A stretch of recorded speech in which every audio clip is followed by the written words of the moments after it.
I'm here to talk about Pipevine. I spoke earlier in the year at another Zoom. This time I'm going to talk more about the plant and the propagation of the plant, but I can't help but talk about the caterpillar and the butterfly that the plant depends on the plant. So Aristolochia californica is the only species of Aristolochia that grows in California. It grows from about Monterey County in the south up to about Redding in the north, and it grows from the Sierras to the coast.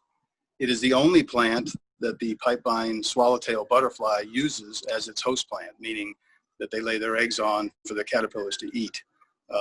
Most butterfly species have plant-specific needs, but the pipevine is fairly uncommon in that it only has the one variety of plant. Milkweed, for instance, there's 50 varieties of milkweed for the monarch to choose from. I'll just show you a picture I have of the butterfly here. Show you how beautiful and colorful they are. The blue hind wings is only found on the male of the species. The female is all black. The caterpillar that hatches out is also beautiful. You can see, and the warning coloration is because the plant has toxins in it, aristolochic acids, which are sequestered by the caterpillar when he eats the leaves, and it gives it protection from vertebrate predators, not invertebrate predators, because just like they can eat the plant, other invertebrate predators can eat them. So spiders and yellow jackets take a heavy toll on young caterpillars, even up to large caterpillars. I've seen a yellow jacket sting and kill and eat a full-grown caterpillar, and the caterpillars get about as big as your finger. The caterpillars then, of course, go to chrysalis. This is a picture of two chrysalises. What's that? Hold it closer. My director is telling me to hold it closer. That's my wife, Terri. You can see the different color variations. We don't know why. There's nobody's figured out a reason, but they can run the gamut from the green to the brown. This year I had a particularly good year. I raised caterpillars inside. I have some chrysalises here to show you. And again, you can see the color variety from the light greenish yellow to the brown that I also have. I have about 175 of these this year indoors. I raised a lot of them indoors, but I did leave some go naturally. This year, I fostered several hundred caterpillars from Tim Wong, my friend, who is my mentor. He had moved, and so he didn't have a large pipevine to feed his, so I raised hundreds of them on my plant. And so it was kind of an interesting year because we had so many that actually defoliated the plant. And I'm going to show you a picture of what the pipevine on my side yard looked like in March or April. You can see how lush it was, but after several hundred caterpillars fed on it, it was almost completely denuded. And interestingly enough, we weren't sure what would happen, but the actual plant actually sprouted a whole second growth of leaves, which is the first time I'd ever had that happen. And in fact, the plant does that in response to fire as well or other injury. What's interesting about that is that typically there's only one hatch of butterflies a season. And but there are some chrysalises, like these chrysalises here, typically won't hatch until next spring. But some do hatch out in the summer. And they think it's because in response to fire, there may be some new growth. And if you look at my vine over here, you can see there's still some new growth coming. And normally by this time of year, it would be all dormant. It'd be, the leaves would be looking more like this. But this was some new growth. All came as a second generation because of the, I think, response to the caterpillar wiping it out. And it was kind of very fortuitous because in the summer this year, a woman who had a large amount of caterpillars on her pipevine, for whatever reason, she wanted to get rid of, and she called me. And so I was able to take hundreds of those caterpillars and foster them, if you will, on the second growth that I had. And and what was interesting also was, as I was putting these full-size caterpillars out, this was in the summer when normally there wouldn't be any. I found a whole clutch of brand new baby caterpillars that had hatched. So some female, a late hatching female, possibly coming from this year's chrysalis, had hatched early. She had been fertilized, and she laid a whole clutch of eggs, and I raised another 30 on my vine later in the year than normal. So that was kind of cool. I want to show this vine. I planted it over 20 years ago. This is the original stalk. You can see how much of a trunk it's got, and it grew originally up and covered the entire front of our house, up to the rooftop, all the way across, and then it hung down over here, and it rooted over here, and that's what I started a second growth. Terri, if you follow me. And so I extended the vine down the side of my house. There's a hummingbird right now resting on the pipevine. I put some lattice and some 2-inch pressure-treated stakes in the ground, and it grew down here. And then I think I showed you that picture of how lush it was back in spring. You can see it's not quite as lush now because the caterpillars wiped it out. But it is a rampant grower under right conditions. Now, she mentioned earlier she's in clay. I have sandy soil. As far as growing it, like she said, it grows in a variety of soils. It also grows in a variety of sun exposures. A lot of people say, well, does it need full sun? Does it need shade? In reality, I've seen it in both conditions in the whole gamut. I've seen it growing in heavy shade in Samuel P. Taylor Park in West Marin under the redwood trees. The leaves tend to get huge when they're in shaded, up to this large. I have it growing. We have a property in Sebastopol, and we have it growing there in full sun. The leaves are much smaller, but it does fine. It is a drought-tolerant plant when it is established. However, when I give cuttings away to people, I emphasize that my vine that I planted, I gave 5 gallons of drip irrigation once a week, and it grew like a weed. However, my plants that I planted up in Sebastopol that were not getting supplemental water, they grew very, very slowly. After 6 years, they were only still about a foot tall, and it wasn't until they got their roots down deep that they really took off. And now I've got a huge amount of pipevine up there. But I do recommend, if you're going to grow it in San Francisco, at least in the early years, water it 5 gallons once a week. If you're in sandy soil, you can give it 10 gallons once a week. You can't. It's almost impossible to overwater it in sandy soil. And like I say, sun exposure. We're on low battery already. Can we plug that in? Yeah. Sorry, we're on low battery, so we're going to plug this in.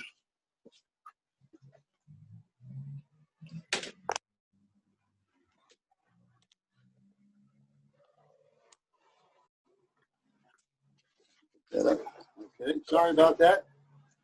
So I mentioned that I extended my vine down the side, and I'm going to extend it further.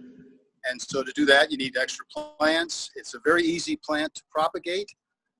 You can grow it from seed. I'll show you pictures here. First, how the plant got its name. The flower looks like a Dutchman's pipe. I call it a Sherlock Holmes pipe more. This is a very colorful version. They aren't really that colorful in real life. The flower is pollinated by a single species of gnat. And if it does get pollinated, you'll get these rather unique looking seed pods. And these are quite firm, and yet the caterpillars munch on these. They love these. You can hear them eating this from 10 feet away. You can grow the vine from seed. It's a very slow process. The quicker process is to grow it from cuttings.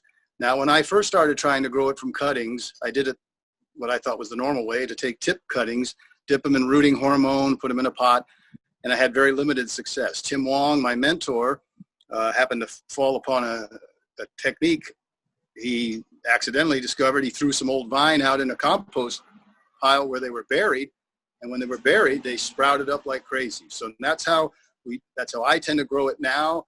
I bury it. We look for what's called runner vines, and so I'll show you over here at the base of the plant.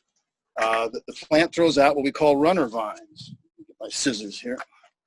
And they're usually long, straight, single vines that are much thicker in diameter. So you can see this was like a volunteer here. You see how thin that is? It came up from a root. You see how this is a classic runner vine right here. Long, straight, very thick diameter. And what's neat about this one, I noticed today it already has sprouted a root. So I'm going to cut it on the back side of that root, and I'll strip the leaves off.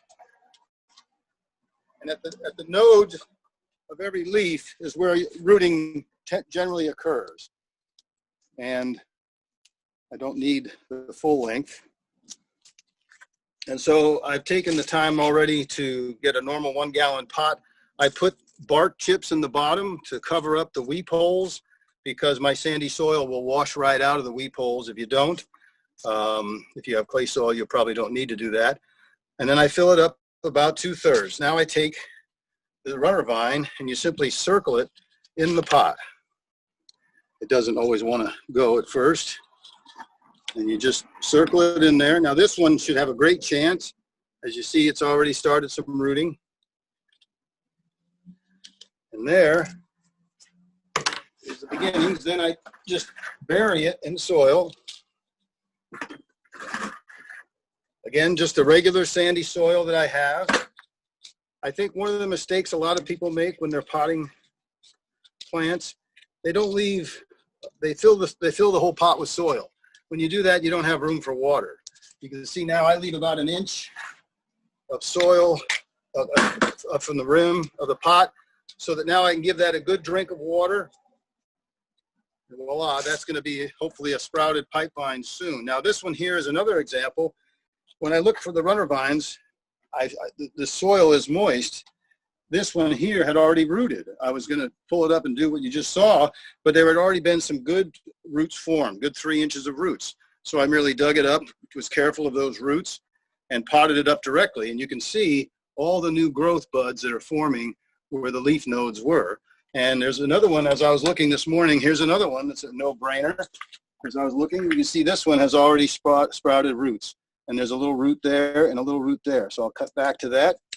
Now this is not a runner vine, but it's already rooted. So you take what you get. And this one I'll just put in with the roots already there. And again, a couple of inch or so of soil, leaving 1 inch on the top. And this plant should take off and be a pipevine someday. As far as the other thing about pipevine, when it's young like this, snails will eat it to the ground and wipe it out. So I encourage you to use whatever methods of snail prevention you do. Some people are organic and they don't like using snail bait. Pots of beer, I heard trays of beer kill the snails, I don't know, whatever, but they will eat a young plant down. So provide for protection from snails. Once it's up and growing, a big plant like that, you know, the snails can't touch it. I'll show you just for fun. Oh, we can't make it with this, but no. So a lot of the chrysalises this year I let go naturally. They're hanging on my neighbor's house. There's a couple. There's one on my house. There's a couple on my other neighbor's house. The reason I usually take them in, the caterpillar will travel up to 1 mile before it goes to chrysalis. And if it went on somebody's house that nobody knew, if they didn't know what it was and they saw that thing hanging off the side of the house, they'd probably throw it away. So I try not to let that happen here in San Francisco. But up in Sebastopol, I just let them go naturally. And a funny story I think that I like to tell.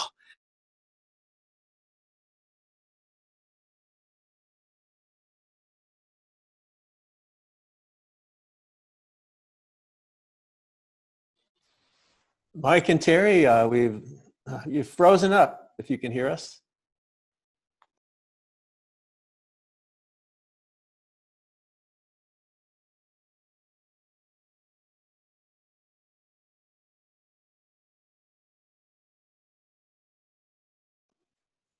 Sorry, folks, we have some technical difficulties, the nature of this Webaganza and being outdoors in the hills. Habitat?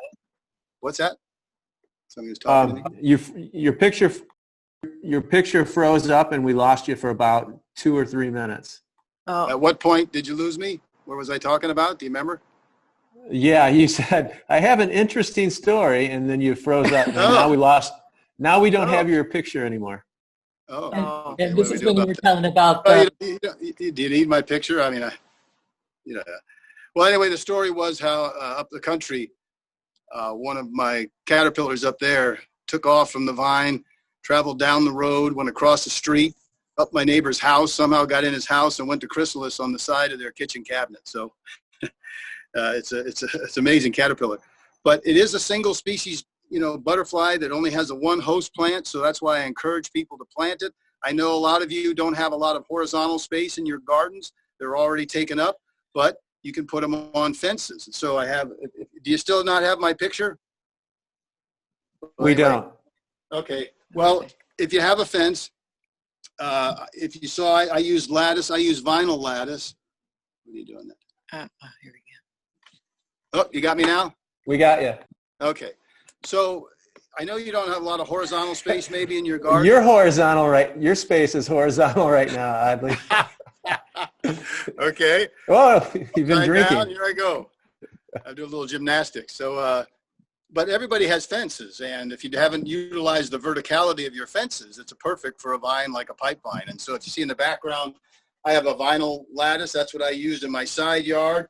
I just used these pressure-treated 2-inch stakes that you can get from Home Depot or Lowe's or whatever. That's because I had a stucco side wall, so I just drove these in the ground and attached the vinyl. But if you have a fence, you can attach the lattice, and it can be vinyl, it can be wood, it doesn't matter, right to your fence. I would suggest now there's two, in the Sunset District or throughout the city, usually there's two types of fence you're going to have. Either going to have the fence boards on your side, or you're going to have the post and rails on your side.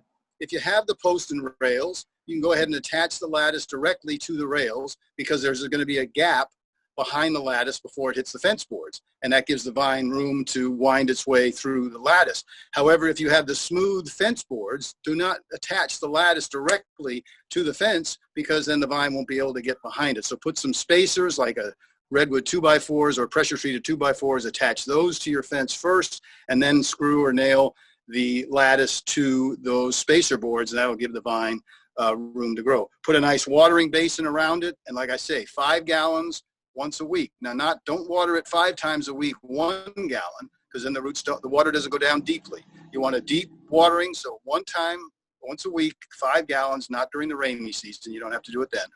And that'll get the roots down deep, and it'll grow like crazy. Like I said, mine covered the whole front of my house in just a few years. It grew down and covered that whole lattice on the side yard in 2 years because I watered it. If you don't water it, it's going to stay stunted. And yeah, I know most people get into native plants to conserve water, but once it's established, you don't have to water it. It's totally drought tolerant. But to get it growing big initially, give it water. So that's that. Any questions?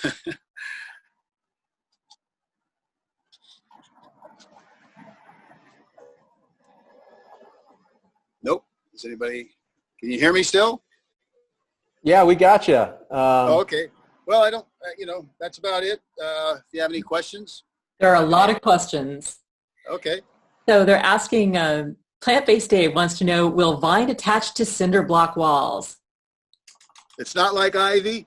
No, ivy has those roots that'll kind of grip the wall by itself. So I would say no. So like I did on my stucco wall, I would recommend, driving. Okay.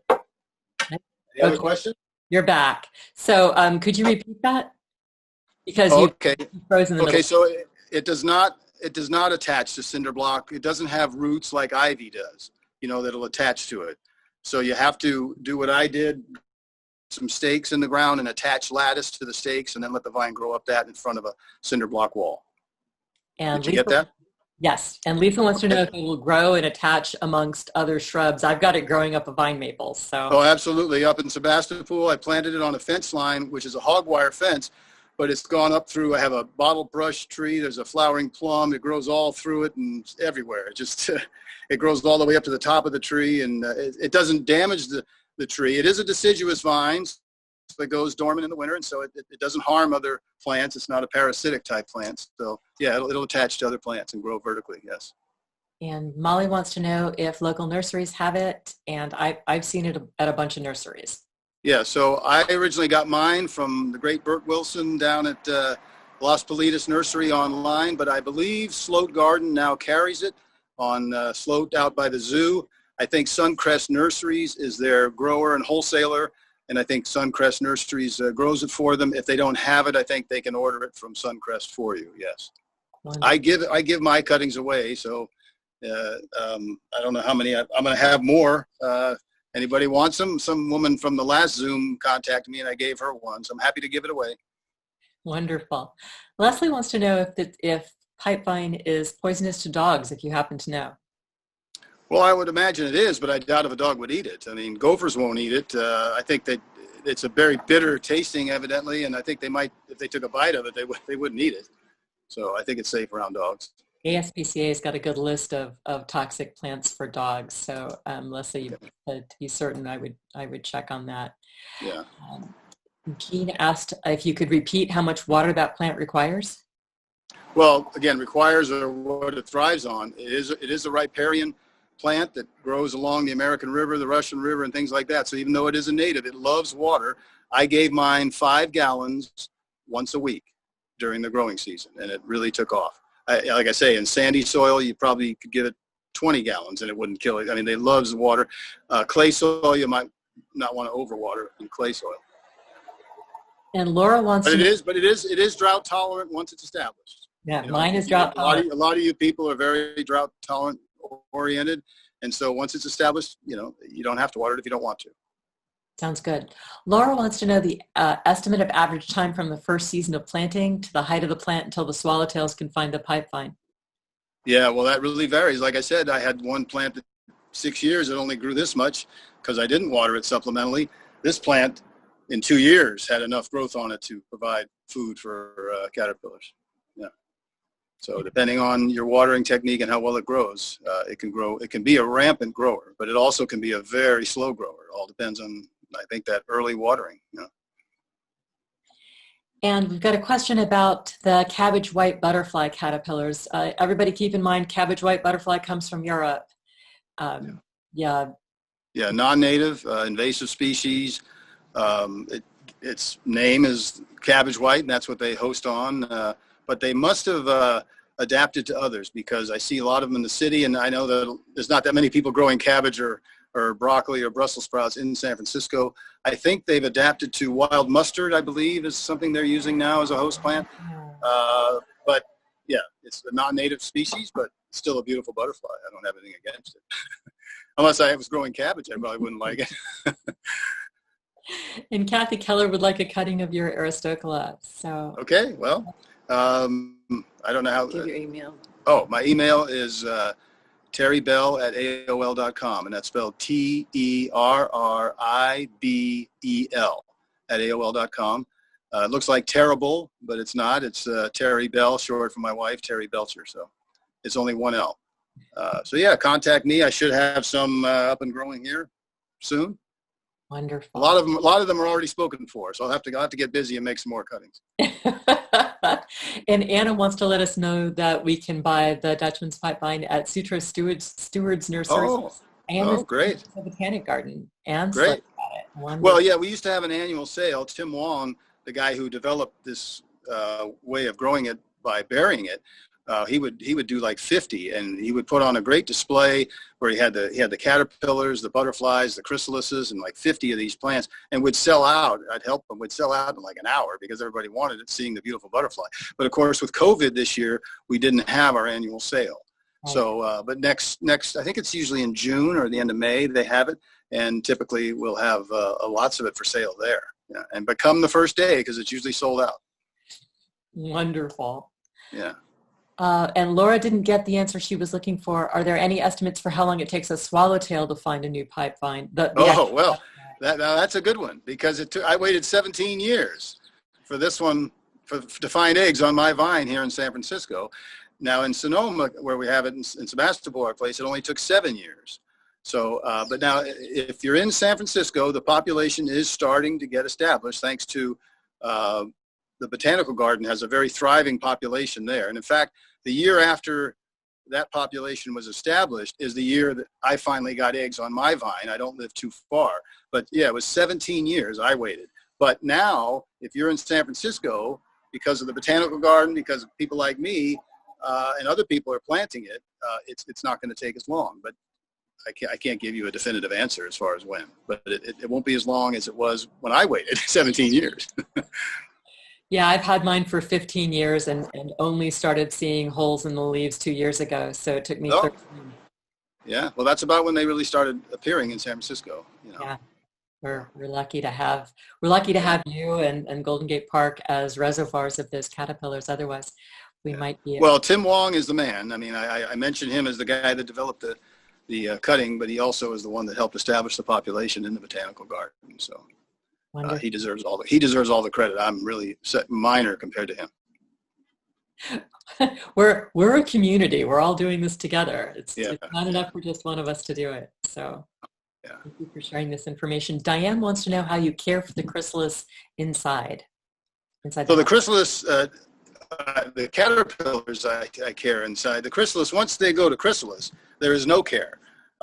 They just stay like this until they hatch. I really have to check every day to make sure that none have hatched out, because again, some will hatch out early, but typically they won't hatch out until starting, let's say, February, March, April. I bring them upstairs from the garage so it warms them up a little bit.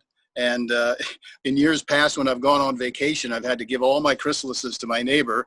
And last year, almost all of my butterflies hatched while I was on vacation. So they released them for me. So it was it was a drag, but still.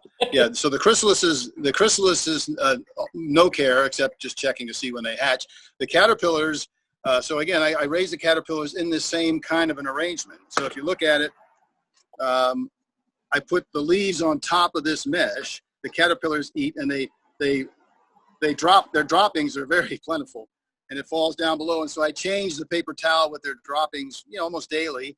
And then eventually, when they go to chrysalis, they tend to want to hang, and then that's why you see they're all hanging upside down. Some went on the paper towel down below, but usually they hang.